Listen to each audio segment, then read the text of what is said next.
এটা আমার mother's day gift. একটু লেট হয়েছে আসতে। খোলো।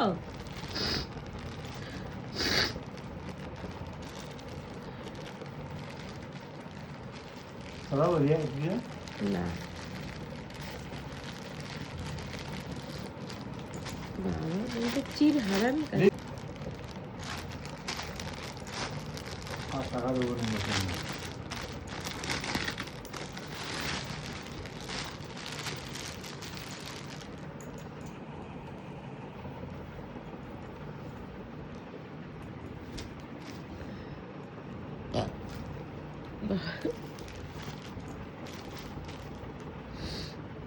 কেমন আছে? ভালো আছে। আমার ব্লু কালার জামাটারই নীল, এটা ছাপাটা একটু আলাদা। ব্লু কালারের জামাটা সবুজ। হ্যাঁ থ্যাংক ইউ। ভালো আছে। হ্যালো।